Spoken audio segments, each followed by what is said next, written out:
Começar a gravar aqui.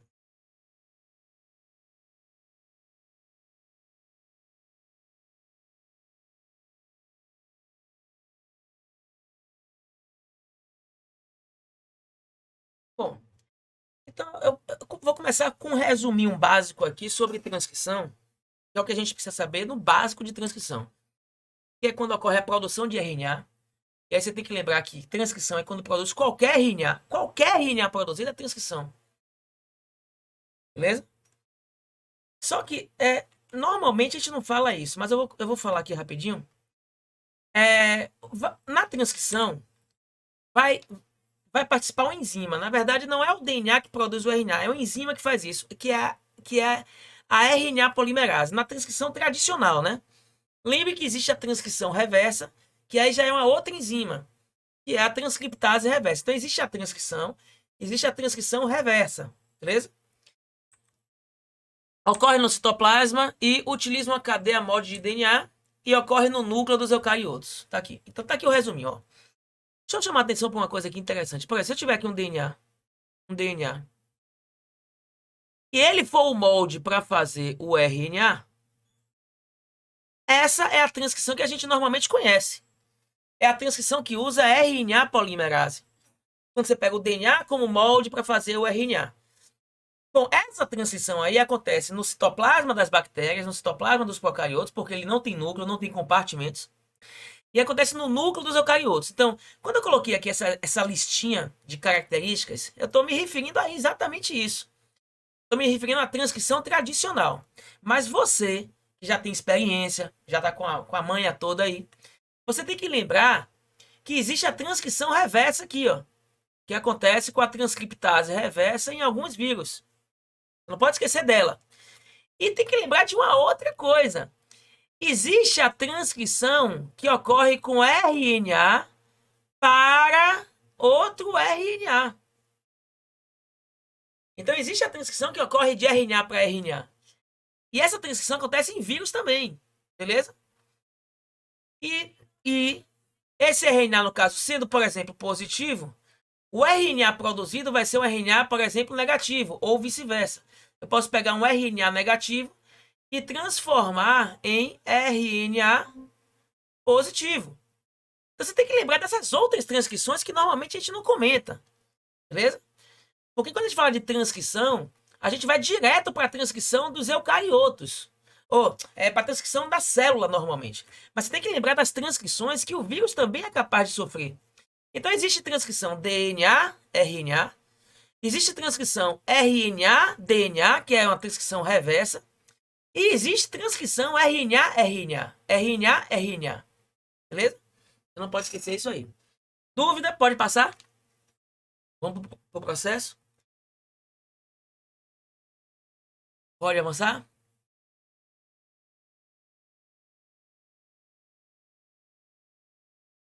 Pode. Vamos lá, galera. E aí? Henrique, Eriquinho, João. Beleza. Vamos lá. Bom, como é que é a transcrição? Para você entender a transcrição, você tem que lembrar primeiro da estrutura do gene. Por exemplo, o gene que a gente chama de modelo de Operon, né? O gene, ele no geral vai ter o que na sua estrutura? O promotor, ele vai ter o trecho que é o gene propriamente dito e vai ter o finalizador. O promotor e o finalizador são trechos não genéticos, são trechos não codificados. A gente chama de sequências regulatórias, porque eles não fazem parte da estrutura do gene em si, não fazem parte da sequência de bases do gene em si, mas eles vão regular o funcionamento do gene. Então, no geral, todo gene tem o promotor, a parte genética e o finalizador. A parte genética é a parte informacional. É a sequência de bases que vai codificar a proteína, ou que vai codificar o RNA. Beleza? É a parte genética da coisa. Agora, para que serve a região promotora e a região finalizadora?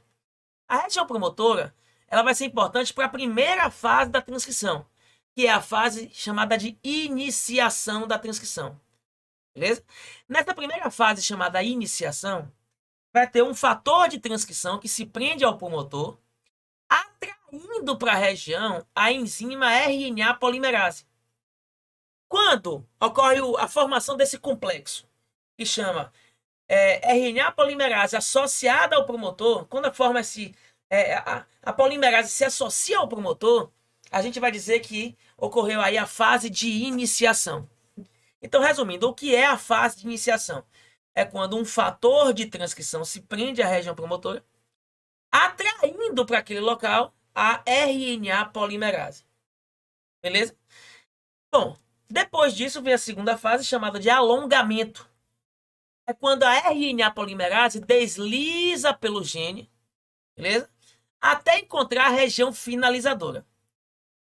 Lembre uma coisa importante. Deixa eu mudar aqui a cor da canetinha. Lembre de uma coisa importante. Quando a polimerase desliza pelo gene, ela vai abrindo a dupla hélice. Então, ó, a dupla hélice que está aqui de cor azul, ela não fica aberta. Ela só se abre quando a enzima vai passando. Então, cuidado, na transcrição não precisa de helicase. Porque a RNA polimerase, ela mesma já vai abrindo o DNA. A própria RNA polimerase já vai abrindo o DNA enquanto ela passa. Beleza? Bom, das duas cadeias do DNA, ela sempre usa a cadeia que vai no sentido 3' no sentido 5' como molde. Por que, Barninho? Que ela sempre vai usar a 3', 5' como molde. Porque ela só consegue processar uma nova cadeia. Ou seja, ela só consegue unir os nucleotídeos da cadeia verde, ou seja, da nova cadeia, do sentido 5 para o sentido 3. Então, a cadeia nova é sempre 5'. Se a cadeia nova é sempre 5', então a cadeia velha, a cadeia molde, a cadeia mãe vai ser 3'5, por causa do antiparalelismo, lembra? Lembra que uma cadeia vai no sentido, a outra tem que ir no sentido contrário? Então pronto, sempre assim. E lembre também que esse período, essa etapa de alongamento é chamada assim porque a cadeia de RNA está sendo alongada. Peraí, tem um erro aqui, gente. Foi mal, tem um erro aqui. Qual que é o erro? Eu esqueci de colocar o Uracila no lugar da timina, que desgraça. É porque esse slide aí é novinho, eu tava fazendo ele no instante. Peraí, deixa eu ver se eu consigo colocar aqui rapidinho pra ele. Aqui, ó, é o... Ô, miserável, porra da porra. Aqui é o... Ô, Bahia, deixa eu aproveitar Oi, para tirar uma dúvida. pode falar. Esse fator que, tipo, promotor e esse fator finalizador, não tem nada a ver com aquele negócio de estágio, Não tem... Boa pergunta. Tem nada a ver. Primeiro que promotor, ele não é um fator. Promotor é uma região, é um trecho, é um local. Entendeu? Então, existe o fator e existe o promotor. Beleza? É o que eu vou chamar a atenção aqui agora. Oi? É importante saber. É importante saber. Tem caído em algumas provas. Não, é, tipo, só pra saber o que acontece, tipo, ali, tá ligado? Ah, tipo, como assim? eu não, tipo, o que é que caracteriza uma região como promotora e outra como finalizadora? Bom, então vamos lá. Deixa eu tentar definir para você. Ó. Tá aqui. Voltou aqui, tá vendo que voltou? Tá aparecendo para vocês aí? Apareceu para vocês aí? Tá suave, tá suave. Apareceu, né? Olha só. Primeiro, o que é um... Deixa eu voltar aqui rapidinho. O que é um promotor? O promotor é um trecho do DNA. Ó. Promotor é um trecho do DNA anterior ao gene. Anterior ao gene. Aí dispensa girase, aí dispensa... Aí quem faz todo o processo é a RNA polimerase, Mari. Aí não precisa de outras enzimas. O complexo RNA polimerase já faz todo o processo aí, entendeu? Por quê? Porque à medida que ela vai passando, ela vai abrindo o DNA só naquele ponto. Então o DNA já vai fechando. Então ela só abre naquele pontinho que ela vai passando. Entendeu? Então, por exemplo, ó, se a enzima estiver nesse ponto aqui, esse trecho já fechou. Esse trecho aqui não abriu ainda. Então, ela só abre no trecho em que ela está passando. Então, voltando aqui, Joãozinho. Voltando aqui. em relação ao que você está falando de região promotora é o seguinte: o que é o promotor? O promotor não é nenhuma substância, não é nada. É só uma sequência de bases que fica anterior ao gene. Então, o promotor é um trecho anterior ao gene. Beleza? Ele tem algum códon, Barney? Algum códon funcional? Não, nenhum. Beleza? Barney, esse trecho tem quantas bases? A quantidade de bases é pequena, mas não é definida. Não é assim, ó. É um trecho que tem tantas bases sempre. Não. É um trecho que tem um tamanho geralmente variável, mas no geral ele tem uma quantidade pequena de bases. Se eu não me engano, são em torno de 25 bases, em média. Poucas unidades de base, não chega a centenas de bases. Beleza? Essa região anterior ao gene, ela não é uma região codificadora. Ela não é o códon start. Ela é uma região regulatória. Por quê, Barnil? Porque cada promotor vai ser reconhecido pelo seu fator de transcrição. O que é um fator de transcrição, Barnil? É uma substância que reconhece esse promotor e se prende. Então, cada gene tem o seu promotor e cada promotor tem o seu fator de transcrição.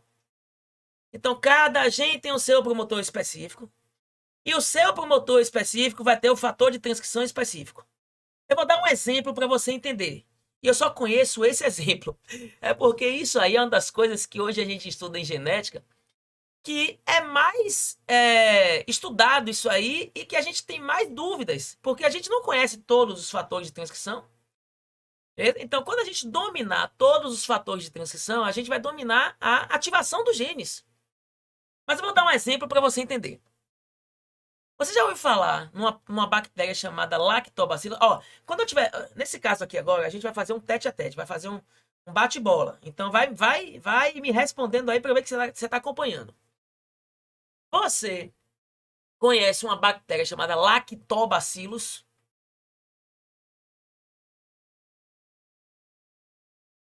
Conhece? Beleza. Lactobacillus. Ela digere a lactose do leite. Beleza? Para o Lactobacillus digerir a lactose do leite, ela tem que ter o quê? Qual é a enzima que ela tem que ter para digerir a lactose? Vamos bater bola aí. Lactase. Bom, você concorda que para produzir lactase, ela tem que ativar o gene. Então, existe um gene que vai ser ativado para produzir lactase. Concorda? O que é ativar um gene? Responde para mim, o que é ativar um gene? Para produzir lactase e digerir a lactose, tem que ativar um gene. O que é ativar um gene? É fazer transcrição. É expressá-lo, é fazer transcrição. Então, no mínimo, eu tenho que fazer a transcrição desse gene. Aí eu tenho uma pergunta para vocês. Faz sentido para a bactéria ativar o gene da lactase se ela estiver num local que não tem lactose? Faz sentido? Ou seria um desperdício? Pronto, seria um desperdício. Concorda? Não faz sentido. Então, a bactéria Lactobacillus só ativa o gene da lactase se ela estiver num local que tem lactose. Se não tiver, ela deixa o gene inativo. A pergunta é, como é que ela sabe que tem lactose ou que não tem? Bom, é assim que funciona. Imagine que esse gene aqui é o gene da lactase. Imagine. Ela só vai ativar esse gene, ou seja, só vai transcrever esse gene se tiver lactose, certo? Como é que ela sabe que tem lactose ou não, Barninho? É porque a lactose é o fator de transcrição desse gene. Ou seja, se tiver lactose, a própria lactose se prende na região promotora. Então quem é o fator de transcrição do gene da lactase? É a própria lactose. Então, se tiver lactose, a lactose se prende na região promotora do gene da lactase. E aí, Barninho, aí ela atrai a RNA polimerase. Então, qual que é o papel do fator de transcrição? Apenas atrair a enzima. Beleza? A enzima atraída faz o quê? Aí agora ela transcreve o gene. Quando ela transcreve o gene, aí vai ter agora um RNA mensageiro que vai produzir a lactase. Entendeu? Ou não?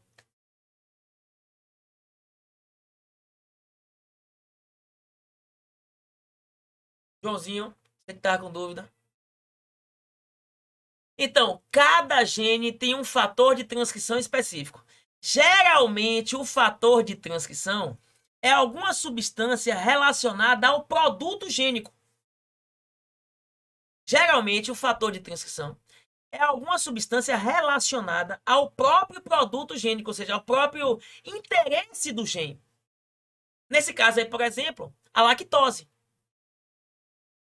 Mari, entendeu, Mari?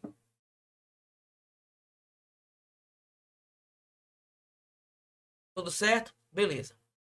Agora, Joãozinho, você que está aí acompanhando, repare. Você lembra desse negócio de AUG? Você lembra disso aqui? AUG? O que é o AUG? É o start. Observe, o start está fazendo parte do promotor? Não. Observe que o promotor ele nem vai ser transcrito. O promotor ele nem é transcrito.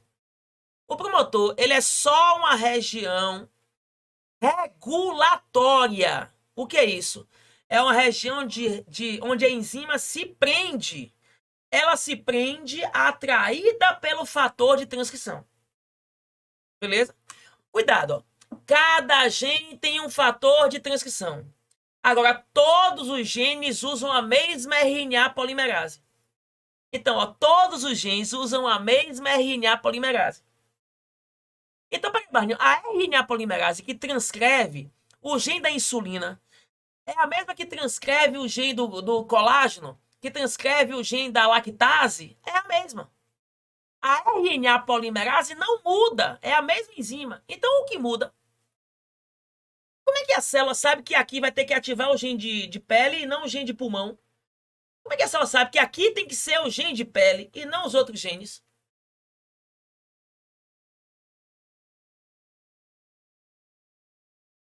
Se a RNA polimerase é a mesma, a RNA polimerase que transcreve o gene do colágeno é a mesma que transcreve o gene da insulina. É a mesma, é o fator de transcrição. Ô, Baninho, mas peraí, não é condensação, não? Também. Você sabia que quando está condensado, não transcreve, ó. Se esse trecho aqui tiver condensado, a enzima consegue se prender nesse trecho? Não. Então vamos lá, se concentre agora. Eu posso inativar um gene de várias formas. Eu posso condensar ele e aí inativar ele. Agora, um gene pode estar descondensado e pode estar ativo. Como é que o gene está descondensado e está... Desculpa, eu posso descondensar o gene e manter ele inativo. Como é que eu posso descondensar o gene e manter ele inativo? Como é que eu posso fazer isso? Eu posso, ó, deixa eu voltar aqui. Rapidinho, deixa eu voltar aqui. Já vi que tem uma dúvida aí que eu não tirei, calma. Ó, olha para cá para esse exemplo aqui. Eu tenho aqui uma região promotora. A região promotora aqui está condensada ou descondensada? Vai, trabalha comigo aí no chat. Essa região promotora aqui está condensada ou descondensada? Não, nesse exemplo aqui, descondensada. Vamos supor que ela esteja desenrolada aqui, desenrolada. Beleza? Pronto. Desenrolada. Então, teoricamente, esse gene deveria estar ativo. Certo? Teoricamente, esse gene deveria estar ativo, ok? Ok? Ok? Pronto, ok. Mas, se tiver aqui um bloqueador, ou seja, se tiver aqui uma substância que vai bloquear a ligação do fator de transcrição. Vamos supor que o fator de transcrição não consiga se prender aqui, ó. Não consiga. Por que, Barninho? Por que o fator de transcrição não conseguiu se prender aqui? Porque tem uma outra substância bloqueando. Isso pode acontecer? Pode. Então existem os bloqueadores da região promotora. E a gente não estuda muito isso no ensino médio. Mas, gente, eu quero que você abra a sua mente. Existem várias formas de inativar um gene. Eu posso enrolar um gene, deixar ele inativo. Eu posso ter uma substância ali presa, ó, um inibidor ali, preso, um bloqueador ali, preso, impedindo que o fator de transcrição se prenda. Tem várias formas de regular um gene, beleza? Agora, se essa região aqui tiver desbloqueada e o fator de transcrição se prender, aí a enzima se prende, aí a enzima vai, ó, construir um RNA. Não tem jeito, aí vai construir um RNA. Deixa eu ver aqui a pergunta que fizeram. Varninho, o promotor só possui função regulatória ou ele pode ser expresso também, dependendo do fator. Ele não é expresso. O promotor nunca vai ser expresso, ele só tem função regulatória. Ele é um trecho regulatório. É um trecho não codificante, ou seja, não codificado. É um trecho que não tem mensagem, só serve para quê? Para atrair o fator de transcrição. E a enzima RNA polimerase. Beleza? Ó, eu quero que você preste atenção agora aqui num detalhe. Olha para esse detalhe aqui. Essa cadeia verde aqui que foi produzida, ela foi produzida no sentido 5' 3'. Qual é o princípio que fideliza a produção do RNA mensageiro, do RNA? Qual é o princípio que fideliza a produção do RNA? Como é que eu posso garantir que a informação genética do gene foi passada para esse RNA verdinho aqui? O que é que garante que a informação genética desse gene foi passada? O pareamento específico das bases. Então, qual é o princípio molecular que norteia a transcrição? É o pareamento específico das bases. Você não pode esquecer isso nunca. Você não pode esquecer isso nunca. É o pareamento específico das bases. Gente, como é que é o nome desse último códon aqui? GUA, GAU e GAA. É o stop códon. O stop códon está dentro da mensagem ou está na região finalizadora? Está dentro do gene. Está dentro do gene. Beleza? Então, região promotora e região finalizadora não são regiões codificadoras. São regiões regulatórias. A região finalizadora serve para quê, Barninho? Apenas para a enzima se desprender e largar o RNA. Quando a enzima chega na região finalizadora, ela se desprende do DNA e larga o RNA. Larga onde, Barninho? Sei lá, pode ser no núcleo, se for um eucarioto, ou pode ser no citoplasma, se for um procarioto. Beleza? Aí quer dizer que a enzima chegou na última fase, que é o término. Então são 3 etapas na transcrição: iniciação, alongamento e término. Posso passar?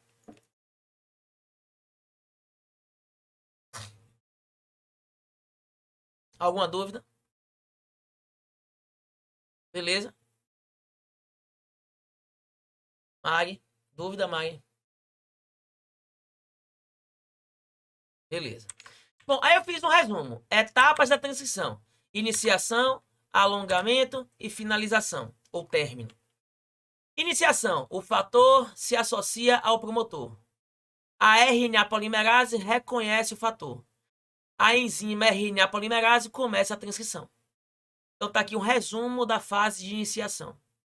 Alongamento é quando a RNA polimerase desliza pelo gene, abrindo a dupla hélice. À medida que ela vai passando, ela vai unindo os ribonucleotídeos por ligações fosfodiéster. Cuidado com essa parte que pode ser uma pegadinha na baiana. A enzima RNA polimerase, ela não constrói as pontes de hidrogênio. As pontes de hidrogênio são espontâneas. Ela constrói as ligações fosfodiéster para formar a cadeia.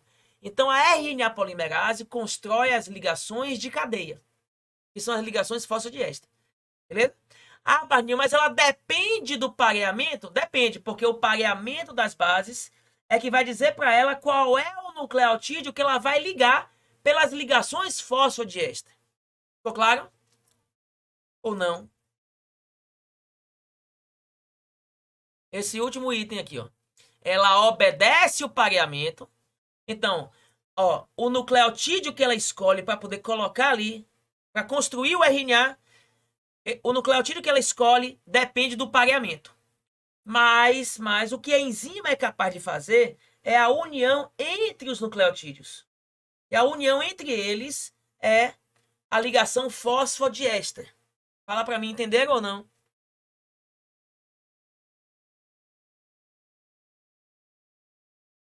Beleza?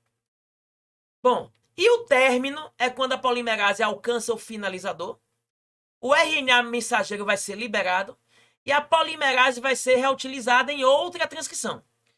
Cuidado, cuidado. Quando o gene é transcrito, ele é transcrito só uma vez ou ele é transcrito várias vezes?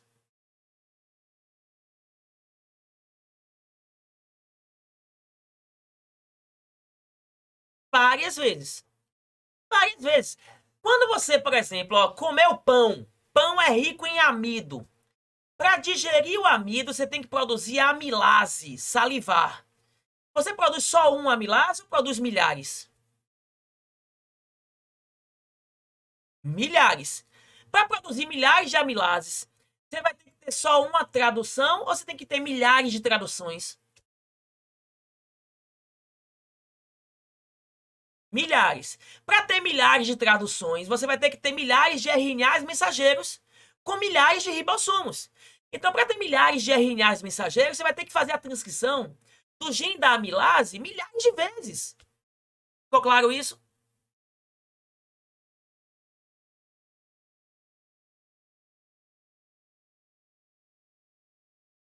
Ficou claro? Vamos lá. Vou passar, hein? Tudo claro, vamos lá. Verdadeiro ou falso? O processo em destaque é iniciado invariavelmente no citosol. O processo em destaque é a transcrição, viu, gente? É iniciado invariavelmente no citosol e depende de enzimas específicas a partir da expressão gênica. O que está falso é o invariavelmente. Porque se for no procarioto, sim. Mas se for no eucarioto, não. Falso. A direção da transcrição é a mesma, observada no processo de replicação. E ocorrerá em condições normais em uma das fitas do DNA. Verdadeiro. Qual é a direção? Qual é a direção da transcrição? Joga para mim. Beleza. A direção é 5 linhas, 3 linhas. E no caso da transcrição, vai usar uma das fitas. Qual é a fita usada? Se a direção é 5,3, qual é a fita usada do DNA? Qual é a fita molde? 3,5. A complementar. Perfeito. 3,5. Então aqui, ó, gente, ó, verdadeiro. O RNA transcrito irá participar da síntese proteica no mesmo compartimento em que ele foi formado. Falso. Isso aqui se fosse procarioto. Cuidado, se o enunciado disser sobre a transcrição dos procariotos, aí estaria certo. Mas como é um termo, é uma frase generalizada, então tá falso. Falso. O pareamento específico das bases nitrogenadas é inerente ao sucesso do processo de transcrição. O que é uma coisa inerente?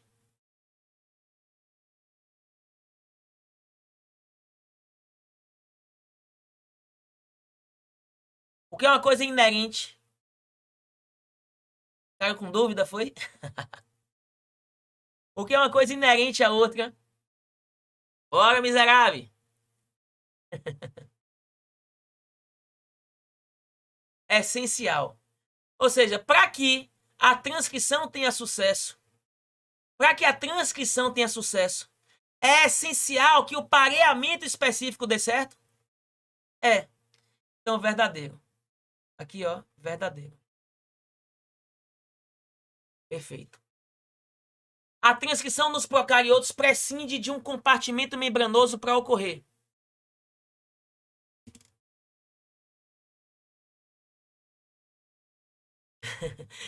Verdadeiro. Porque prescindir quer dizer o quê? Não depende. Dispensa. A transição nos procariotos dispensa de um compartimento membranoso. Ou seja, não depende. Não depende de um compartimento membranoso. Verdadeiro. Verdadeiríssimo. Cuidado com essas palavrinhas. Inerente e prescindir. Cuidado. Em uma célula especializada como um neurônio, deve apresentar a transcrição gênica em todo o seu genoma para alcançar tamanha complexidade. Para alcançar tamanha complexidade, o neurônio expressa todo o seu genoma? Falso. Falso. Vamos passar. Pode passar? Alguma dúvida aí?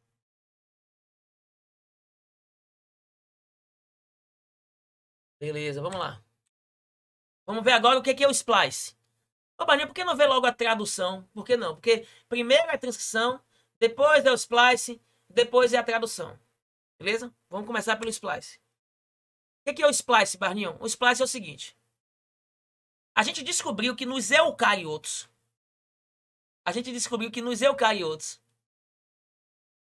o DNA, ele tem o promotor e ele tem um trecho genético. Aí o fator de transcrição vai atrair a polimerase e a polimerase começa a transcrição, ó. Essa animaçãozinha tá legal porque tá mostrando, sabe o quê? Tá mostrando que a enzima, ela vai abrindo o DNA, ó, só no momento que ela tá passando, ó. Ó, ela vai abrindo no momento que ela passa. Percebeu? Então ela faz tudo. Ó, ela faz tudo. Aí quando ela larga o RNA, aí a transcrição, ela se concretizou. Só que a gente descobriu que quando a enzima RNA polimerase faz a transcrição, ela não sabe o que é útil, o que não é útil dentro do gene. E aí a gente descobriu que nos eucariotos, dentro do gene, existem trechos que não são importantes. Então a gente descobriu que da região promotora para a região finalizadora, ó, do promotor para o finalizador, essa parte toda não é codificável, não é codificante, não é informacional. A gente descobriu que esse RNA não está pronto ainda para ser traduzido. Por que, Barninho? Porque existem trechos importantes e trechos não importantes. Os trechos importantes são os exons. Os trechos não importantes são os introns. Então, o que é um intron, Barninho? É um trecho não codificado, é um trecho não importante, é um trecho não útil dentro do gene. Intragênico. Intragênico. Intron. Intragênico. Intron. É um trecho que não é útil dentro do gene. Então esse pré-RNA, ele está cheio de partes excedentes, partes que devem ser removidas. Bom, e aí, Barninho, aí é que tá. Dentro do núcleo dos eucariotos, existe um complexo. Aliás, espera aí. Primeiro aqui, ó o conceito, o conceito. O intron é a sequência de bases que não é útil, que não é codificante, que não codifica aminoácidos da proteína que vai ser produzida. E o que é exon, Barninho? Exon é a sequência de bases que codifica os aminoácidos. Então, resumindo, o intron é o trecho não codificado. E exon é o trecho codificado. Intron é o trecho não útil. Exon é o trecho útil. Beleza? E aí, Barninho? E aí, galera, se concentrem nessa parte aqui agora, ó. Se concentre agora aqui, rapaz, só. E aí? Aí que dentro do núcleo existe um complexo chamado spliceossômico. E esse complexo spliceossômico é formado por RNAs combinados com proteínas. A gente vai chamar de RNA, SNRNA, RNPS. Vixe, misericórdia. O que é isso, Barninho? RNPS, o que é isso, Barninho? É o seguinte. Deixa eu tentar explicar para vocês. Ó, um RNP, ó, deixa eu mostrar, peraí, aqui. RNP quer dizer que é a combinação de certas proteínas com RNAs, chama de RNP. É a combinação de RNAs com certas proteínas. Beleza? De onde, Barninho? Dentro do núcleo. Dentro do núcleo. Então, são pequenas nucleoproteínas. Pequenas ribonucleoproteínas. Beleza? Então, esse S aqui é de small. Small. Small quer dizer pequenas. Pequenas ribonucleoproteínas. Só que o que é importante para a gente não é a proteína. É o RNA que forma esse complexo. Por que, Barninho? Porque o RNA que forma esse complexo, a gente vai chamar de ribosima. Opa. Ribosima. O que é uma ribosima, Barninho? É o RNA que tem função de enzima. É o RNA que tem função catalisadora. Beleza?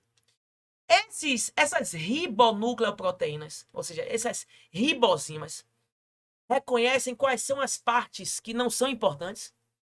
Aí, ó, elas se prendem na parte não importante, ó, se você olhar. Elas se prendem na parte não importante. E aí começam a dobrar a parte não importante. Por exemplo, se você olhar aqui, a ribosima, o RNA, ele chegou aqui, ó, e dobrou essa parte não importante, dobrou esse intro. À medida que ela vai dobrando esse intro, ó, à medida que vai dobrando esse intro, aí vai fazendo o quê? Vai partindo o intron se parte e se solta. Observe que à medida que o intron foi partido e se solta, aí ele é removido do RNA. E os exons são unificados. Então, ó, à medida que o complexo spliceossômico vai dobrando os introns, vai partindo os introns e unindo os exons. Dobra os introns, parte o intron e une os exons. No final, todos os introns serão retirados. E os exons serão unificados. Beleza? Ô, Barninho, acontece o que com os introns? Eles vão ser destruídos e os nucleotídeos serão reaproveitados. Então, os introns vão ser reciclados para uma outra transcrição.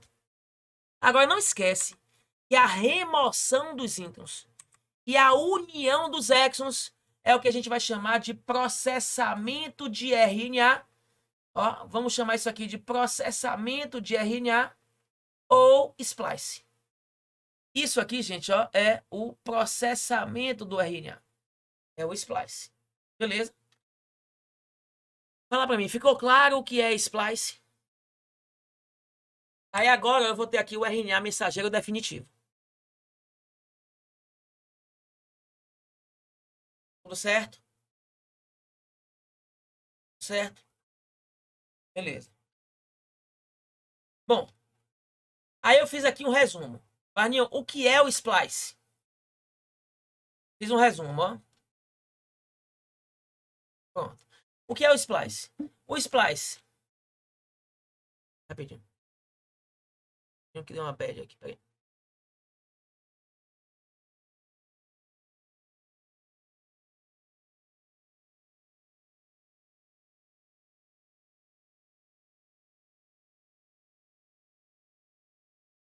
Vamos lá. Barninho, o que é o splice? Aqui o resumo, ó. O splice é a retirada dos introns, que são os trechos não codificantes, e causa a união dos exons, que são os trechos codificantes. Beleza? O splice é um fenômeno que contribui para a variabilidade genética. Mari, boa pergunta. Se você ouviu algum professor falar isso, tá errado.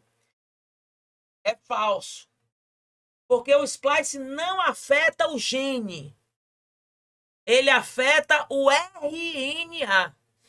O splice contribui para a variabilidade proteica e não a variabilidade genética. Mas daqui a pouco a gente vai ver isso. O splice não altera o gene. Ele altera a proteína. Por quê, Barninha? Porque tem um splice alternativo. Calma que a gente vai ver isso daqui a pouco. Aí já é o splice alternativo. Beleza? Olha só. Então, o que é o splice? É a retirada do intron, união do exon, certo? Ocorre apenas nos eucariotos, ocorre no núcleo e depende do spliceossomo. Então tá aí, gente, o resuminho do que é o splice. Bom, o próximo slide o próximo slide, gente, é muita onda, velho. O próximo slide é o que cai sobre o splice. Vai, pode passar? Pode. Olha só agora, se ligue. O próximo splice, eu vou mostrar a visão do dogma central, que é... Você sabe o que é o dogma central, né? O dogma central é a visão tradicional do gen. É a visão conservadora. É o dogma central. E vou mostrar depois a genética moderna. Como é que o dogma central vê o gene? Como é que a genética moderna vê o gene? Vou fazer um comparativo. Vamos começar com o dogma central. O dogma central diz que o gene ele vai sofrer transcrição e vai produzir o RNA mensageiro. E o mensageiro vai sofrer tradução, vai produzir uma proteína. Então, de acordo com o dogma central, o que é o gene? O gene é um trecho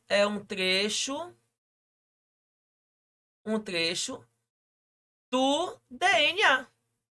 O gene é um trecho do DNA que sofre transcrição e tradução. Isso é um gene, de acordo com o dogma central. É um trecho que sofre transcrição e tradução. Vamos imaginar que esse gene tem 100 códons. Você lembra o que é um códon? Fala para mim. O códon é uma base ou o códon é uma trinca? Uma trinca. Se esse gene tem 100 códons, então tem quantas bases? Joga no chat. 300 bases. Perfeito. Quando sofrer transcrição, na visão dogmática, na visão tradicional, o mensageiro vai ter quantos códons? Depois da transcrição.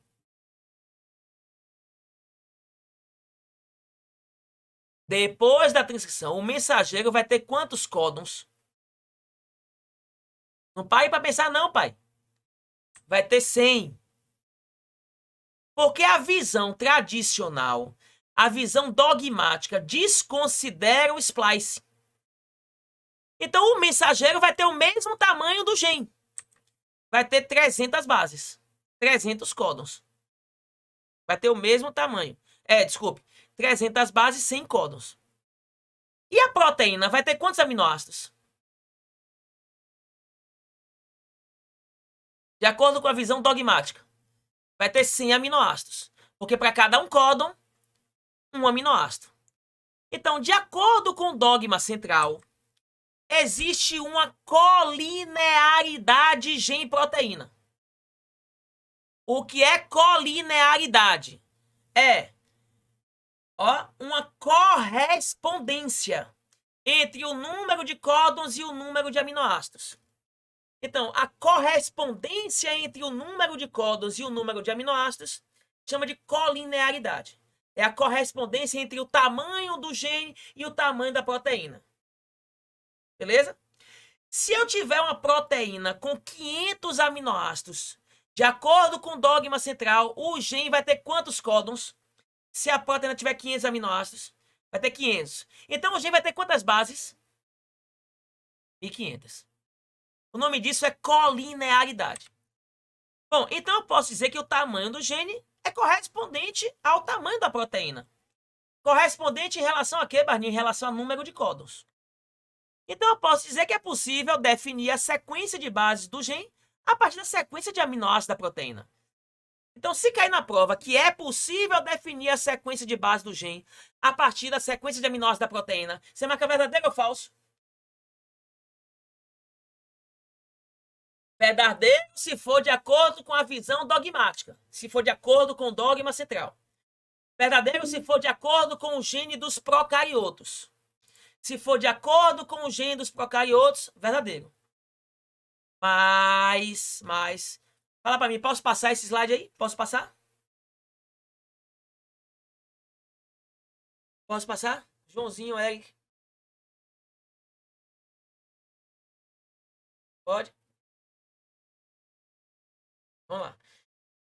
Se for de acordo com a visão da genética moderna, aí cuidado. Por quê? Porque com a genética moderna, a gente começou a estudar o genoma dos eucariotos. Nos eucariotos, o negócio é mais embaixo. Por quê? Porque quando ocorre a transcrição, não produz o RNA mensageiro, produz um pré-RNA. Aí depois vai ter o splice. E aí depois vai ter a tradução, vai ter a síntese proteica. Então, no DNA dos eucariotos, o negócio não é tão direto assim.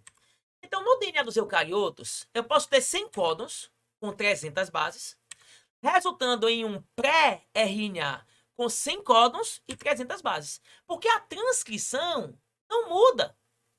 Não muda. Agora, quando tiver o splicing, eu vou aproveitar as 300 bases do pré-RNA. Quando tiver o splicing, eu aproveito todas as bases do pré-RNA? Não, porque uma parcela é intro. Vamos supor que eu aproveitei dos 100 códons 60. Então quer dizer que eu aproveitei das 300 bases e eu aproveitei 180. Quer dizer o quê? Que 180 bases do pré-RNA são o quê?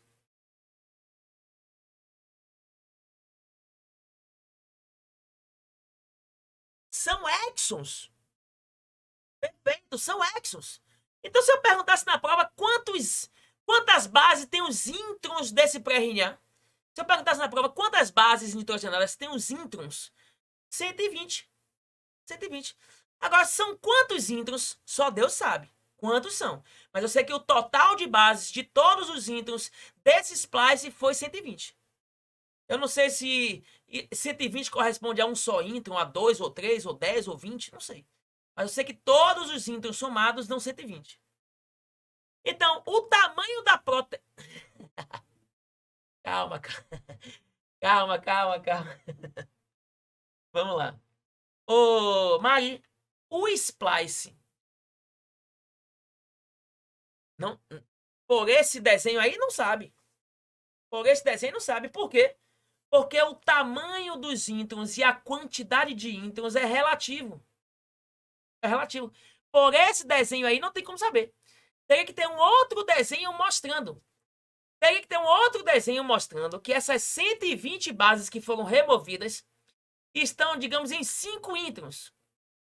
6 introns. Se eu disser que essas 120 bases removidas estão em 6 introns, então eu tenho como saber que os 6 introns, que são 6 intros.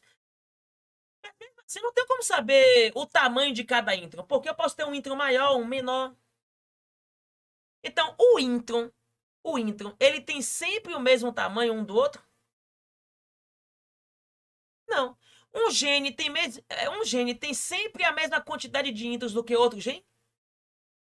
Não, não tem como. Então, a questão vai ter que lhe dizer, Mari. Porque o número de exons e introns de um gene é diferente de outro gene. E o tamanho dos exons e dos introns é variável. Eu posso ter um intron maior, um intron menor. Eu posso ter 5 introns num gene, 10 introns em outro. Entendeu?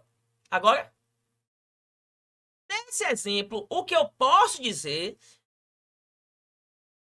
se aplica para os exons também. O número de exons é variável. E o tamanho dos exons é variável. O que define exon e intron não é quantidade e tamanho. O que define exon e intron é o fato dele ser útil ou não útil. Nesse caso aqui, das 300 bases, quantas vão ser úteis?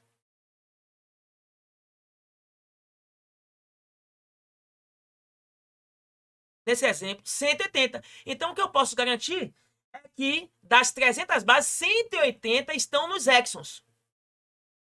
E 120 estão nos introns. Mas quantos são os exons? Quantos são os introns? Não sei. Agora, na tradução, quantos vão ser os aminoácidos aqui? Qual vai ser o tamanho dessa proteína? Qual vai ser o tamanho dela? 60.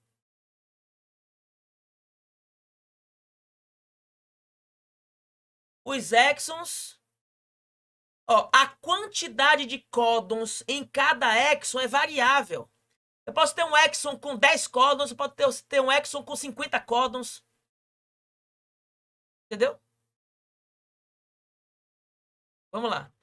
Aí eu fiz um resumo aqui. Ou seja, nos eucariotos, existe uma colinearidade entre o tamanho do gene e o tamanho da proteína? Ou é não colinear? Fala pra mim. É não colinear. Por que, Barninho? Porque o tamanho do gene é bem maior do que o tamanho da proteína. Por que o tamanho do gene é bem maior do que o tamanho da proteína? Porque existem pedaços que vão ser removidos. Existem pedaços a mais, que são os introns. Por causa dos introns. Ficou claro, gente? Para terminar, não é possível definir a sequência de bases a partir da sequência de aminoácidos. Então, nos eucariotos, não é possível definir a sequência de bases a partir da sequência de aminoácidos da proteína. Se na prova disser que eu tenho 51 aminoácidos na insulina, tem como saber qual é a sequência de base do DNA que deu origem à insulina? Não. Por quê? Porque tem os introns que a gente não sabe porque foram removidos. Foram removidos. Tem como saber a sequência informacional. Galera, ó, eu vou hoje dar um intervalozinho. Nos procariontes, sim, Mari. Perfeito, nos procariontes, sim. Vou dar um intervalozinho. Quando eu voltar, eu vou falar de splice alternativo, beleza? E de tradução rapidinho. Quando eu voltar. Eu vou dar o quê? Uns 5 minutos, mais ou menos, aí de intervalo. 5, no máximo 10 aí. Vamos lá, vamos continuar, hein? O que tá faltando aí? Henrique. Vou esperar mais não, vou nessa. Vou adiantar meu lado. Ó. Vamos ver agora o splice alternativo. Essa parte aí, gente. Fique muito ligado aqui nessa parte agora. Repare isso. Essa parte aqui é o seguinte. A gente descobriu que, por exemplo, no eucarioto, existe a região promotora e existe aqui, ó, o trecho que é o gene. A gente vai chamar de unidade de transcrição. Certo? A gente descobriu que um fator de transição vai guiar a enzima e vai fazer esse gene ser transcrito. Ó, esse gene aqui vai ser transcrito. Só que essa enzima não sabe o que é útil e o que não é útil. Ela vai ler todo esse trecho e vai produzir sempre um pré-RNA. Sempre um pré-RNA. Bom, só que a gente pensava que os trechos que eram exons e que eram introns eram sempre exons e introns. Só que a gente descobriu que não é assim. Então imagine agora que esse gene ele acabou de ser ativo no fígado. Se esse gene acabou de ser ativo no fígado, ele acabou de sofrer uma transcrição no fígado e produzir um pré-RNA no fígado.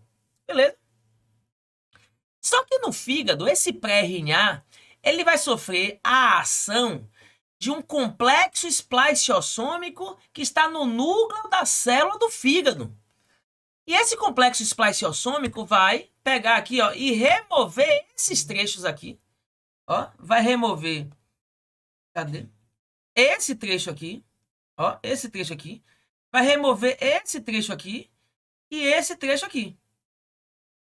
Resultado, o que vai sobrar? Vai sobrar esse verdinho, esse verdinho, esse verdinho e esse verdinho. Então sobrou esses 4 exons. Bom, dessa forma vai produzir essa sequência de exons, que vai ser o exon 1, o exon 2, o exon 3 e o exon 4. Então observe uma coisa importante, ó. Para essa célula do fígado, esse pedaço é um exon, esse pedaço é um exon e esse pedaço é um exon. E esse daqui também. Para essa célula. Vai produzir, então, esse mensageiro, ó, aqui embaixo, aqui, ó. Esse mensageiro aqui embaixo. Beleza? Esse mensageiro vai sair do núcleo, vai lá para o citoplasma. E quando chegar no citoplasma, ele vai sofrer a tradução e vai produzir uma proteína. Vamos supor que essa proteína seja uma proteína do X qualquer, certo? Uma proteína X. A proteína X vai manifestar uma característica X do fígado. Sacou? Porque toda característica genética é resultado da manifestação de uma proteína. É quando uma proteína funciona dentro da célula, por exemplo. Então a gente vai chamar esse splice de splice X. Porque ele produziu um mensageiro X que produziu uma proteína X. Beleza? Vou chamar isso aqui de splice X. Agora, imagine agora que esse mesmo gene, ou seja, esse mesmo trecho, foi transcrito agora no músculo cardíaco. Ou seja, em outra célula. Bom, se ele foi transcrito em outra célula, vai produzir o mesmo pré-RNA aqui no fígado ou vai produzir um pré-RNA diferente? Você acha o quê? Vai produzir o mesmo pré-RNA ou vai produzir um pré-RNA diferente? Se esse gene foi ativo no músculo cardíaco agora, não foi mais no fígado. Ó, ele foi ativo no fígado, mas agora foi ativo no músculo cardíaco. Você acha o quê? Ele vai produzir o mesmo pré-RNA ou um pré-RNA diferente?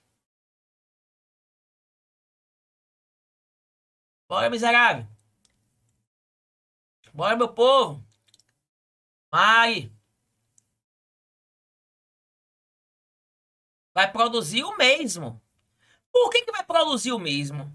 Porque a enzima RNA polimerase não sabe o que é intron e o que é exon.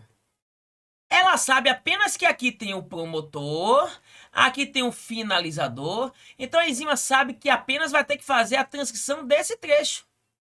Ela não sabe o que é intron e o que é exon. Então a transcrição desse gene no fígado e a transcrição desse gene no músculo cardíaco vai ser a mesma. Então vai produzir o mesmo pré-RNA no fígado e no músculo cardíaco. O mesmo pré-RNA. Ah, mas então o que muda? O que pode mudar é o complexo spliceossômico. O complexo spliceossômico no músculo cardíaco pode fazer um splice diferente. Como assim, Barninho? Olha para cá. No músculo cardíaco, ele colocou aqui, ó, esse trecho aqui, o exon 1, colocou esse trecho, o exon 2, colocou aqui, ó. E o exon 3 colocou aqui, ó. Ou seja, ele inverteu a ordem dos exons. Ô, Barninho, é possível fazer isso? É. Isso não é uma mutação, não? Não. Isso não é mutação. Isso é controlado pela célula. Ela faz isso intencionalmente. Para quê, Barninho? Para produzir outra mensagem genética a partir do mesmo gene. Ah, então é como se esse gene tivesse várias mensagens dentro dele? É. Porque eu posso produzir vários RNAs mensageiros. Como, Barninho? Embaralhando os exons. O nome disso é embaralhamento de exons, ou splice alternativo. Então quer dizer que eu posso embaralhar os exons? Pode embaralhar. Então vamos lá, gente. Esse mensageiro agora, quando sair do núcleo e for para o citoplasma, encontrar o ribossomo e fizer a tradução, ele vai produzir outra proteína, uma proteína Y, que vai ser uma proteína do coração, para o músculo cardíaco. Então eu posso dizer que esse splice é um splice Y. Ou seja, eu posso dizer que é um splice alternativo. Beleza? Bora, Henricão. Eu comecei aqui, hein, parceiro?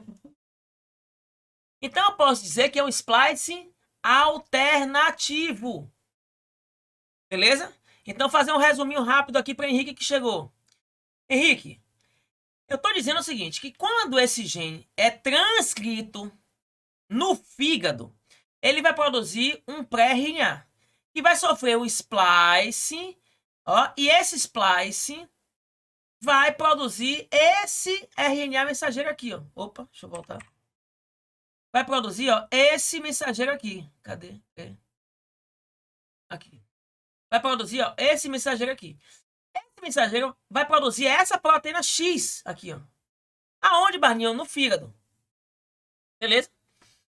Agora, quando esse gene é ativado no coração, não é mais no fígado, no coração, ele vai sofrer a mesma transcrição. Então, ó, Qual é a moral da história? A transcrição não muda de uma célula para outra. Se um gene for ativo na minha mão e o mesmo gene for ativo no meu olho, ele vai produzir o mesmo pré-RNA mensageiro, porque a transcrição é sempre a mesma. Agora, o splice não. Eu posso usar esse trecho aqui, ou seja, eu posso usar o exon 1, exon 2, exon 3, exon 4 para produzir a proteína X, ou eu posso embaralhar os exons. Eu posso mudar eles de lugar. Se eu mudar a ordem, eu mudo a sequência. Então eu mudo a mensagem. Se eu mudar a mensagem, eu mudo a proteína. Então, peraí, Barninho, o mesmo gene pode produzir proteínas diferentes? Pode, por causa do splice alternativo. E aí, galera, para vocês ficarem espertos com a jogada aqui, se ligue nessa coisa aqui agora. Se liga agora. Vamos supor que agora esse mesmo gene foi ativado, ó, foi ativado no cérebro, no neurônio. No neurônio, responde para mim no chat aí. No neurônio, ele vai sofrer a mesma transcrição que no fígado, vai sofrer a mesma transcrição que no músculo cardíaco, ou vai sofrer uma transcrição diferente no neurônio? Se ele for ativado no neurônio, vai sofrer a mesma transcrição ou uma transcrição diferente? A mesma. Perfeito. Por quê? Porque a transcrição de um gene não muda de uma célula para outra. Se o gene for ativo em células diferentes, ele vai produzir sempre o mesmo pré-RNA. O pré-RNA não muda, é sempre o mesmo. Então a transcrição não muda, é sempre a mesma. Por que, Barnil? Porque a enzima RNA polimerase, ela não sabe o que é útil e o que não é útil. Ô, Barnil, então peraí, o que muda? O que muda é o complexo spliceossômico. Beleza? Se no fígado tem um complexo spliceossômico X, ele vai fazer um splice X para produzir a proteína X. Se no músculo cardíaco tem outro complexo spliceossômico Y, vai fazer o splice Y para produzir a proteína Y. Beleza? E no cérebro, Barninho, no cérebro eu vou ter outro complexo spliceossômico que vai fazer outro splice, mas aí, atenção agora. Olha para esse outro splice. Vai, diz para mim, o que aconteceu nesse splice? Diz para mim.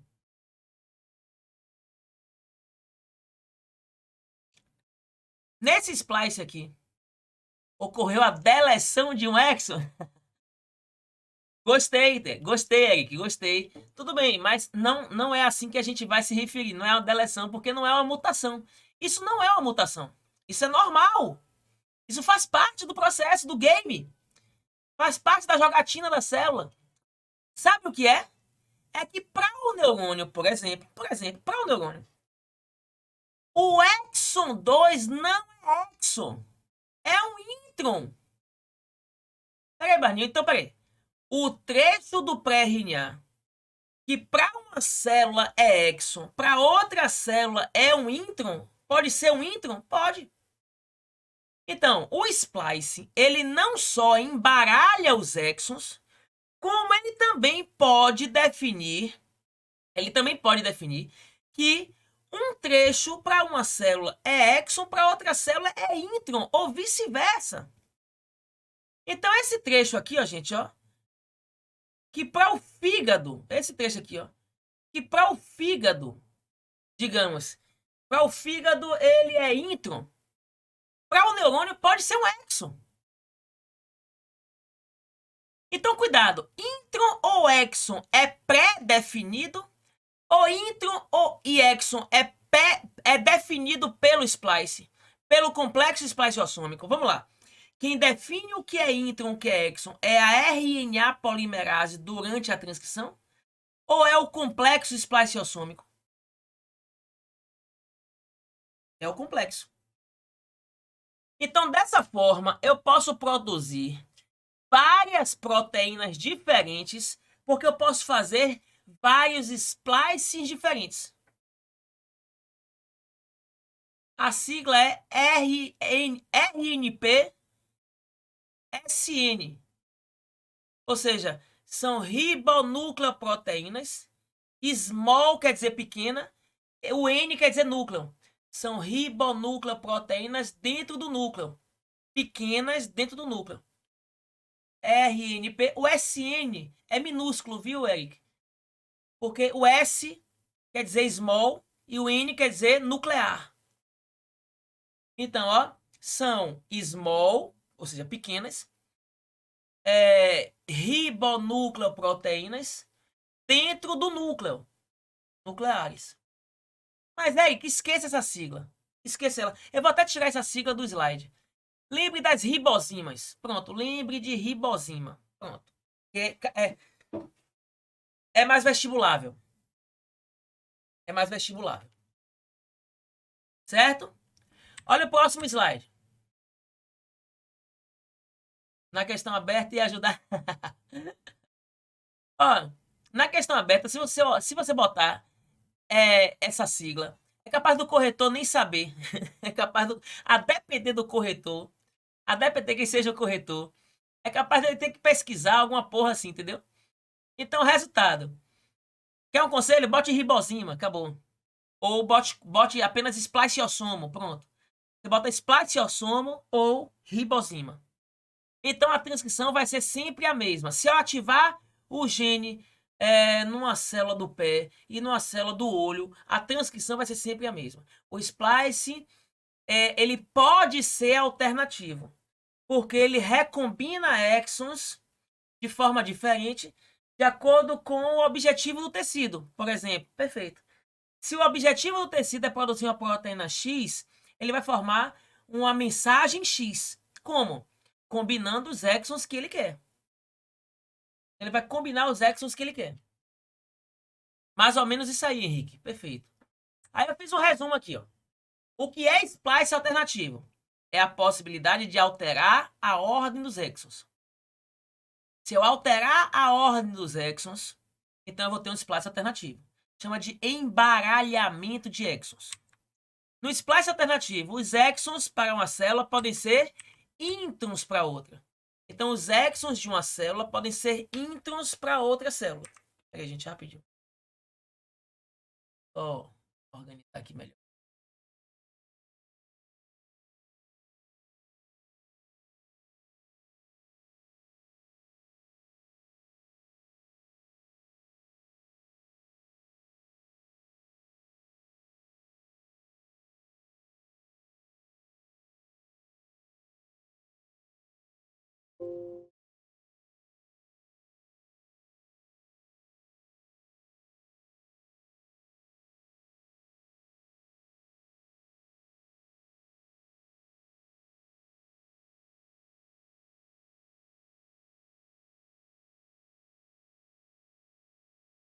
Aqui, ó. Todos organizados. Olha lá. Então, repetindo aqui, ó. Os exons para uma célula podem ser introns para outra. WhatsApp, não sei. Eu não.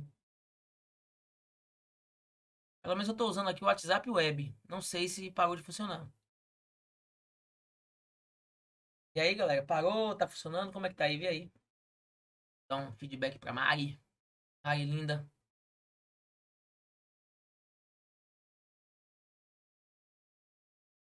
Vou levar, hein? Vocês estão me escutando aí direitinho? Tá certinho aí? Tá? Vamos lá. Beleza. Então, olha só. No espaço alternativo, um mesmo gene. Gente, se liga aqui, ó.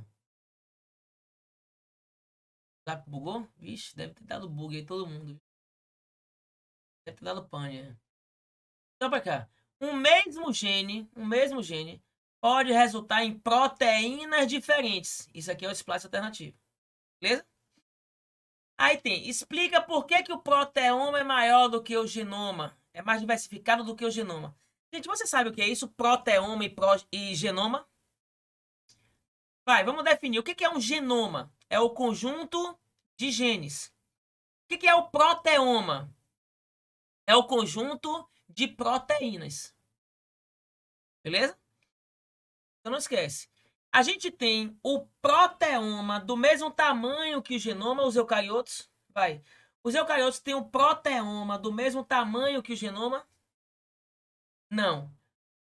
O nosso proteoma, ele é maior. Por quê? Porque tem mais proteínas diferentes, ó, e menos genes diferentes. Por quê? Porque um gene produz várias proteínas. Um gene produz várias proteínas nos eucariotos. Então, explica como organismos complexos podem apresentar genoma aparentemente reduzido. Então, é possível ter uma complexidade maior com menos genes? É possível ter uma complexidade maior com menos genes? Galera, quem é responsável pela função do organismo, pelas funções, são as proteínas. Então, se eu tenho mais proteínas diferentes, eu tenho mais funções diferentes. Então, eu vou ter um organismo mais complexo. Então, a complexidade está diretamente ligado ao tamanho do proteoma, mas não está diretamente ligado ao tamanho do genoma. Não está. Por que, Barninho? Porque eu posso ter um genoma com... Na espécie humana, por exemplo, tem 24 mil genes na espécie humana. E muito mais de 100, 200 mil proteínas. O que explica que o homem tem 24 mil genes e muito mais de 100 mil proteínas? É o splice alternativo. O splice alternativo explica por que uma espécie pode ter menos genes e mais proteínas, ou seja, ser mais complexo. Bom, vamos ver aqui aquele comparativo de novo do dogma central e da genética moderna. O dogma central, ele diz o quê? Que para cada um gene vai ter um mensageiro, vai ter uma proteína. Então, o dogma central, ele diz que um gene produz um só tipo de proteína. Um gene produz um só tipo de proteína. Esse é o dogma central, beleza? Bom, a gente tem como definir o tamanho do proteoma a partir do tamanho do genoma e vice-versa. Se eu tiver um organismo com 10 mil proteínas, de acordo com o dogma central, ele vai ter 10 mil genes. Então, a quantidade de genes reflete a quantidade de proteínas. Isso é o dogma central. Quanto maior o genoma, maior a complexidade. Então, de acordo com o dogma central, quanto mais genes, mais complexo. Por quê? Quanto mais genes, mais proteínas. Mais genes, mais proteínas. Beleza? Então, mais complexo. De acordo com a visão tradicional, de acordo com o dogma central. Bom, e de acordo com a genética moderna, Barnil? De acordo com a genética moderna, a coisa muda. Por quê? Porque um gene vai produzir só um pré-RNA mensageiro. Mas esse pré-RNA mensageiro pode sofrer splices diferentes, produzindo mensageiros diferentes. Mensageiros diferentes. Que vão fazer tradução produzindo proteínas diferentes. Então, nesse caso, a gente pode ter um gene produzindo proteínas diferentes. Um gene manifestando características genéticas diferentes. Bom, eu tenho uma pergunta aí para vocês. Se eu estivesse analisando aí uma genética clássica, esse seria um exemplo de quê? Onde um gene atua em características genéticas diferentes. Você lembra o nome disso em genética clássica? Isso é polialelia. Isso é o quê? Isso. Aquela parada de policista. Não. Viajei. Isso é pleiotropia. Perfeito, pleiotropia. Um gene manifesta várias características. A gente chamaria isso aí de efeito pleiotrópico. Ou pleiotropia. Bom, o que eu tenho que lembrar disso aqui, Barney? Eu tenho que lembrar que um gene produz vários tipos de proteínas, e não só. Tem que lembrar que o tamanho do proteoma geralmente é maior do que o tamanho do genoma. Principalmente em quem isso aqui, gente? Principalmente nos eucariotos. Ó. Principalmente aqui nos eucariotos.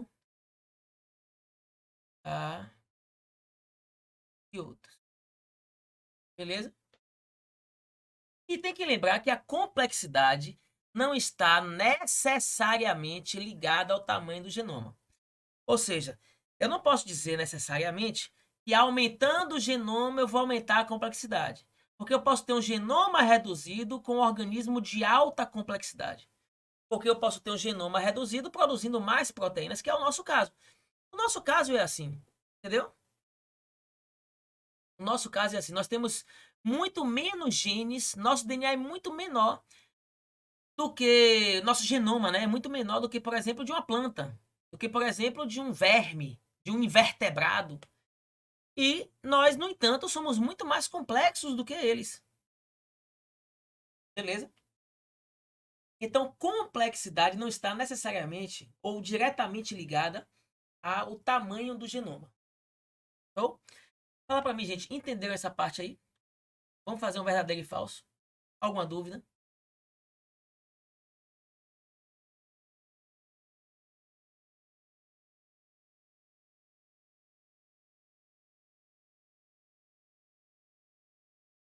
Tá de boa? Daqui um. Ó. A variação na complexidade biológica entre espécies está diretamente relacionada a um aumento na complexidade do código genético ao longo da evolução da vida. Beleza. O código genético, ó, ele praticamente não mudou.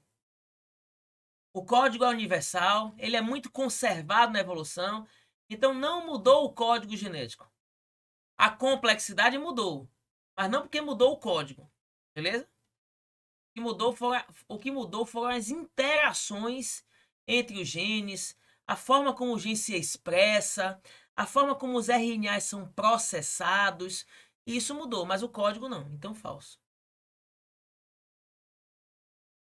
A quantidade de DNA codificante presente em um organismo não interfere no aumento de complexidade.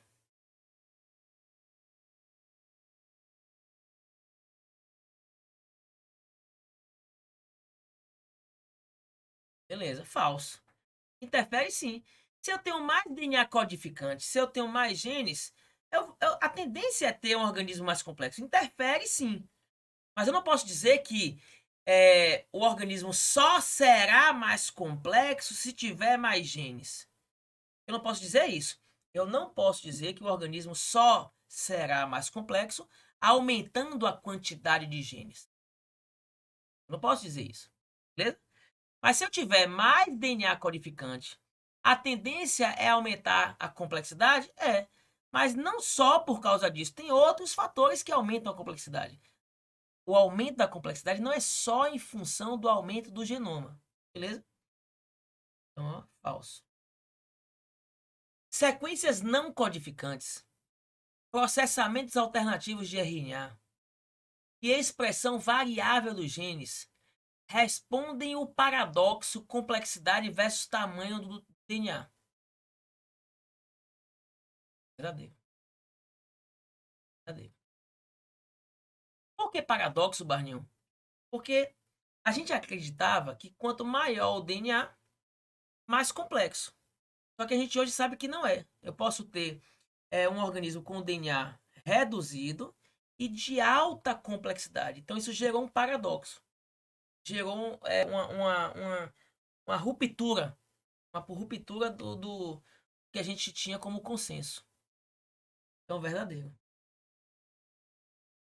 A retirada de introns através do splice, inerente à vida, justifica a ruptura entre aumento do genoma e complexidade da espécie.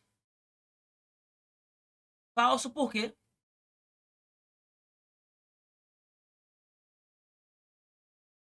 Por dois motivos. Pelo inerente à vida, porque é inerente aos eucariotos, e não à vida, é inerente aos eucariotos. A vida não. E porque a retirada dos introns é o splice. A splice justifica a ruptura entre aumento do genoma e complexidade da espécie? Ou é o splice alternativo? O que é que justifica a ruptura entre o aumento do genoma e a complexidade? É o splice alternativo. Não é o splice. O splice justifica o quê? Justifica que a proteína é menor do que o tamanho do gene. Porque o gene tem muito mais códons do que o necessário. Quer dizer que o excedente de códons vai ser removido. Então, gente, não esquece. O splice, ele explica a não colinearidade. E o splice alternativo explica a complexidade. O splice alternativo explica a complexidade. E o splice explica a não colinearidade. Então, aqui falso. Os introns, trechos não codificantes do DNA, são pré-definidos pela enzima RNA polimerase. Falso. Falso. A diversidade genômica dos seres vivos prescinde da ocorrência de mutações que justificam as variações de complexidade.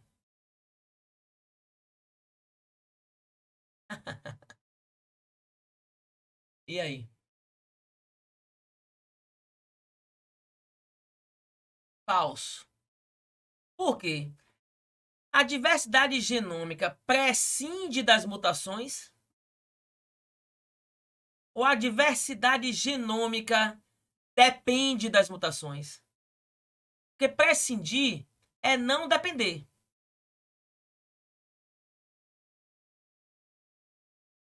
Então, o que ele está dizendo aí é que a diversidade de genes não depende da ocorrência de mutações. Verdadeiro ou falso? Falso. Por quê, Barney? Porque depende. Depende. A diversidade genômica depende das mutações. Por quê? Porque as mutações são a fonte primária da variabilidade genética. As mutações são a fonte primária da variabilidade genética. Gente, a evolução tem uma tendência a aumentar a complexidade, a diminuir ou não tem tendência? A evolução tem uma tendência a aumentar, a diminuir ou não tem tendência? Não tem tendência, é o acaso. O que predominou na evolução? Foi o aumento da complexidade ou foi a manutenção da simplicidade? O que foi que predominou na evolução?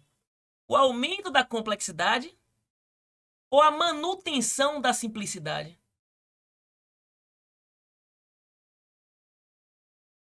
A manutenção da simplicidade. Observe que dos 5 reinos, 2 são mais complexos. Os outros 3 são mais simples. Ou seja, se você vê a quantidade de seres vivos procariotos e a quantidade de seres vivos unicelulares, é muito maior do que os multicelulares.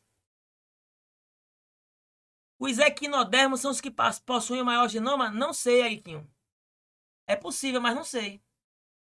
Não sei. Não sei. Aí tem que dar uma pesquisada aí. Não tenho certeza, não. Eu acho que não foi eu, não. Ah, acho que não foi eu, não, Pivete. Vamos lá. Ó, vamos ver agora as etapas da tradução gênica. Vamos ver a tradução. Imagine você que o RNA mensageiro já está pronto e vai começar a tradução. Vai começar a tradução, tá aqui ó, o RNA mensageiro pronto. Imagina que o mensageiro já sofreu o splice, já está no citoplasma e vai encontrar com o ribossomo. O ribossomo tem essa parte aqui, ó, que é a subunidade menor e tem a subunidade maior. Só que a subunidade menor vai atuar primeiro. O que ela faz, Barninho? A parte menor do ribossomo primeiro se prende no RNA transportador iniciador. O RNA transportador iniciador, ó, ele carrega o aminoácido metionina. Metionina é sempre o primeiro aminoácido.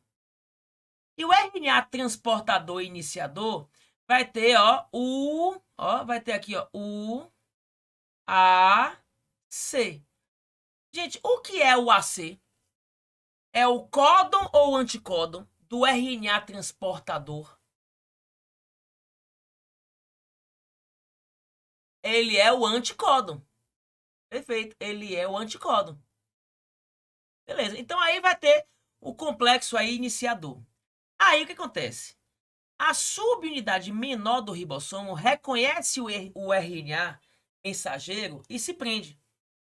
Se prende lá, ó, na extremidade 5' que tem aqui um cap. Esse cap é um radical metil. É uma metilação. Beleza? Então, repetindo aí que Henrique acho que caiu, então vou voltar aqui. A primeira etapa da tradução é a iniciação. Na iniciação, a parte menor do ribossomo, a subunidade menor, se prende ao primeiro RNA transportador.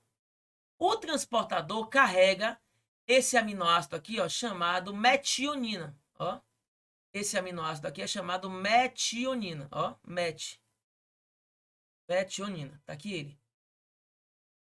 E o transportador tem esse anticódon, ó, o AAC, é esse primeiro anticódon.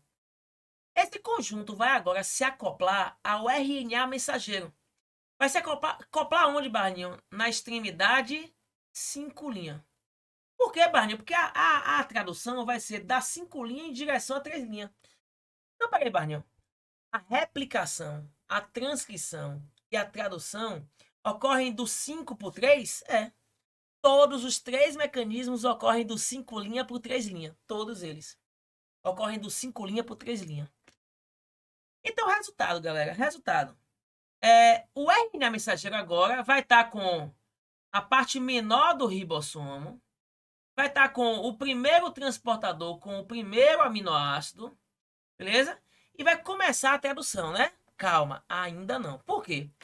Porque esse códon aqui, ele não é o códon start. Esse códon aqui não é o códon start.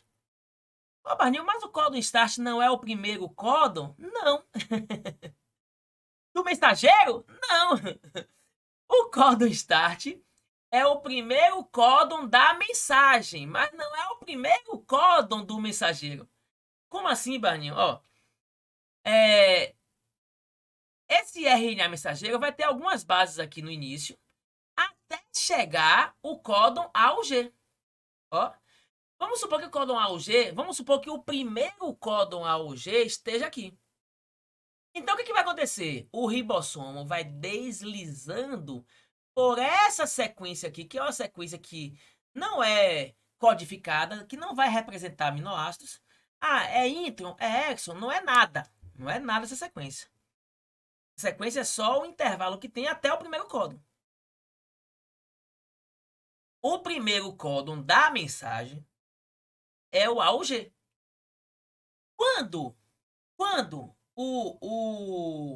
o anticódon vai deslizando e encontra com o AUG, aí forma as pontes de hidrogênio, aí o ribossomo para, ele estaciona aqui. Então, o ribossomo vai deslizar e vai estacionar aqui. Então, quando esse conjunto chega no primeiro códon, aí agora sim recebe a subunidade maior. Ela vem e se prende, ó. Beleza? Então, isso aí é a etapa de iniciação. Então, resumindo, o que é a iniciação? É quando a parte menor se prende ao RNA transportador. O RNA transportador, com a parte menor, se prende ao RNA mensageiro, desliza até o códon start. Chegou no códon start, vai receber a subunidade maior. Entendeu? Chegou no códon start, recebe a subunidade maior. Aí a gente diz que está começando a tradução. Fase de iniciação. Posso passar esse slide? A próxima fase. Beleza, vamos lá então. Bom, e agora, Barninho? Agora, observe, ó, agora o ribossomo já está completo. Já está o ribossomo funcional. Ele está estacionado no primeiro códon. com o transportador no sítio P. O que é o sítio P, Barninho? É o local onde um aminoácido se junta com outro. É onde os aminoácidos fazem a ligação peptídica. Então, sítio P vai ter a ligação peptídica. É onde forma a proteína. Então, não esquece, P de proteína, P de ligação peptídica, certinho? Só que se você olhar aqui, o ribossomo está ocupando esse primeiro códon no sítio P. E o próximo códon, o próximo códon é o códon, o próximo códon é o códon GUC. Beleza? Então, Barninho, o primeiro códon é sempre AUG. O segundo códon é sempre GUC? Não. O segundo códon é o GUC desse mensageiro. Então, todos os códons a partir daqui vão depender de quê? Do tipo de mensageiro. Nesse mensageiro, o segundo códon é GUC. Observe, o segundo códon está posicionado em qual região do ribossomo? O segundo códon está posicionado em qual região do ribossomo? A região A. E por que a região A recebe esse nome? Porque é o local de chegada do aminoácido, do próximo aminoácido. E aí, gente, ó, raciocine comigo. Quem é que vai trazer o próximo aminoácido? É o próximo transportador. Se o códon é GUC, o próximo transportador vai ser, ó, GUC vai ser CAG. Vai ser CAG. CAG vai transportar outro aminoácido, beleza? Bom, quando agora, agora o sítio A está ocupado, o sítio P está ocupado, e aí, Barninho? Aí o ribossomo vai puxar esse aminoácido para cá, e quando ele fizer isso, puxar esse aminoácido amarelinho para cá, para juntar o amarelinho no verdinho, aí o ribossomo, se desloca. À medida que ele se desloca, vai se formar aqui, ó. Deixa eu apagar isso aqui para você para não ficar na frente aí. Apagar isso aqui, ó. À medida que ele se desloca, à medida que ele vai se deslocando, à medida que ele se desloca, aí ele vai formar ali, ó, dois peptídeos. Vai formar um dipeptídeo. Observe que esse transportador aqui já está vazio, ó, já está vazio. E ele vai sair pelo sítio como é? Exit. Eu não sei pronunciar essa porra desse inglês, não. Exit. O sítio exit, pronto. Então, o sítio E, que é o exit, é o sítio que o RNA transportador vai sair fora. Vazio. Mas observe que o sítio E está com o transportador vazio. O sítio P está com os aminoácidos se unindo por ligação peptídica. E o sítio A agora está vazio. E agora eu vou ter aqui, o terceiro códon. Vamos lá. Aqui foi o primeiro. É o start. Aqui é o segundo. Aqui agora, é o terceiro códon. Então, o ribossomo, ele ocupa 3 códons. Aí, resultado. Esse terceiro códon está no sítio A. Quer dizer o quê? Que vai chegar mais um aminoácido.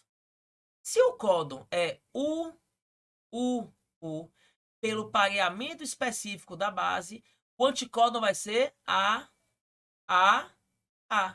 O encaixa com A. E aí, Barninho, aí vai trazer outro aminoácido. Beleza? Qual é o aminoácido? É o fenilalanina. Como é que você sabe, Barninho? Você tem que olhar uma tabela chamada código genético. Tem na tabela. Não precisa decorar isso não, gente. Só tem um que você tem que decorar. É o primeiro, que é a metionina. E aí, Barninho, aí o ribossomo, ó, ele pega esse aminoácido vermelho e passa para cá para juntar com o amarelo e o verde, para formar uma cadeia. Quando ele faz isso, ele desliza. Ó, vou voltar aqui. Deixa eu apagar aqui para você entender o movimento da coisa. Ó. Quando passa para cá, ele desliza. Pum! Passou, deslizou. Aí agora eu já tenho aqui um. Vamos lá. Quantos aminoácidos tem aqui? Nessa cadeia. Tem quantos aminoácidos? 3. Por quê? Porque eu estou no terceiro códon. Beleza? Aí vai ter agora o próximo códon. Aí chega o próximo aminoácido. Então, ó, isso aqui a gente chama de fase de alongamento. O que é a fase de alongamento, Barninho? É esse movimento aqui, ó, onde o ribossomo vai deslizando, ó. Ele vai deslizando. Beleza? Gente, observe uma coisa agora, ó. Observe uma coisa agora importante que aconteceu aqui. Uma coisa importante. Esse códon aqui, dá pra ver? É o terceiro códon. Esse códon aqui é UUU. Representou esse aminoácido aqui, ó, vermelhinho. Representou aqui a fenilalanina. Esse códon agora aqui, ó. Aqui terceiro, quarto, quinto, sexto. No sétimo códon aqui, ó, eu vou ter UUC. Ó, UUU e UUC são iguais ou diferentes? O códon UUU e o códon UUC são diferentes. Porém, eles representam o mesmo aminoácido vermelhinho. Você lembra o nome disso? Quando códons diferentes representam o mesmo aminoácido? O aminoácido vermelhinho, que é o fenilalanina, está sendo representado por UUU ou por UUC. Degeneração do código genético. É chamado de código degenerado. Ô, Mari, tem outro nome para isso. Quando códons diferentes representam o mesmo aminoácido. Chama de código o quê? Redundante. É uma redundância. Tem outro sinônimo. Qual é o outro sinônimo? É um código sinônimo. Ou seja, eu estou diante de um sinônimo aí. Você pode chamar de degeneração, você pode chamar de redundância ou sinônimo. Sinônimo é quando palavras diferentes têm o mesmo significado. Nesse caso aí, códons diferentes têm o mesmo significado, ou seja, o mesmo aminoácido. E aí vai. E aí vai até quando, Barninho? Esse movimento aí chamado de alongamento vai até quando? Vai até chegar no último códon, que é o stop códon. Imagine agora que aqui está o final do RNA mensageiro. No final do RNA mensageiro tem essa cauda chamada cauda poli-A. Alguém sabe para que serve? Alguém lembra para que serve a cauda poli-A? Que fica depois do stop códon?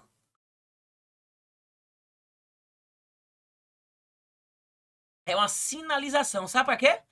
Para poder o RNA mensageiro sair do núcleo. É para condução, perfeito. É para endereçar, perfeito. É um endereçamento. Perfeito, perfeito, perfeito. Ah, Barney, então, peraí. Isso aqui não é o códon stop, não é? Não, não é o códon stop. Então, qual é o códon stop? Ó, imagine que esse daqui é o penúltimo, então esse daqui é o último. Aqui é a cauda poli-A, aqui é o último. Então, o códon stop aqui, gente, é esse daqui, ó. Vou apagar aqui. Esse códon aqui é o último códon. É o stop códon. O stop códon representa qual aminoácido?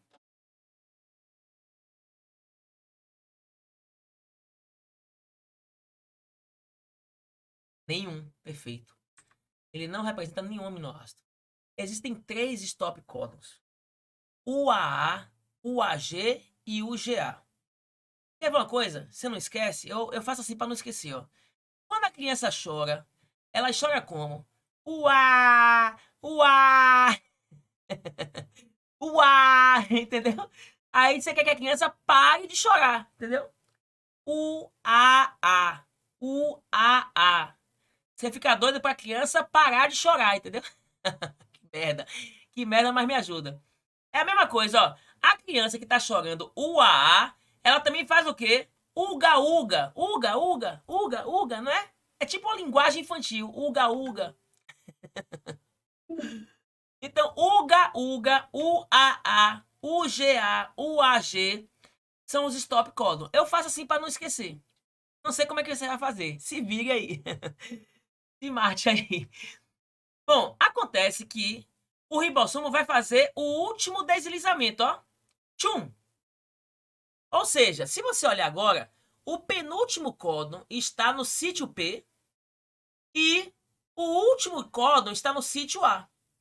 Quer dizer o quê? Quer dizer que a proteína está pronta. Opa! Quer dizer que a proteína está pronta. Por que, Barninho? Porque o último aminoácido chegou aqui, o último aminoácido, e o próximo códon não representa aminoácido. Por que, Barninho? Porque não tem transportador para esse códon. Não existe anticódon, não existe transportador para esse códon. E agora, Barninho? Agora, os códons stop não representam aminoácidos, eles não apresentam RNA transportador. Aí agora vai ter um fator de liberação que se prende aqui, ó, no sítio P. Aí vai, ó, clivar a ligação. Quando o fator de liberação, o fator de liberação cliva a ligação, ele libera a proteína, libera as subunidades ribossomais e libera o RNA mensageiro. Então, o fator de liberação libera tudo. Para quê? Bom, libera a proteína que vai ser utilizada pela célula, vai liberar aqui a proteína que vai ser utilizada, vai liberar as subunidades do ribossomo que vão ser reutilizadas em outra tradução, e vai liberar o RNA mensageiro que vai ser utilizado em outra tradução. Vai liberar o mensageiro. Beleza? É isso que vai acontecer. As subunidades se separam, podendo ser reutilizadas. Terminou a tradução. Beleza? Bom, dessa forma a gente termina a parte de genética molecular. Pelo menos ficou completinho. Genética molecular. Próxima semana a gente vai aprofundar genética clássica. Beleza? E aí eu vou entrar logo na parte de genética pós-mendeliana. Fechou? Galera, um beijão pra vocês, hein? Sucesso pra vocês, meus amores. Valeu, Mari. Obrigadão.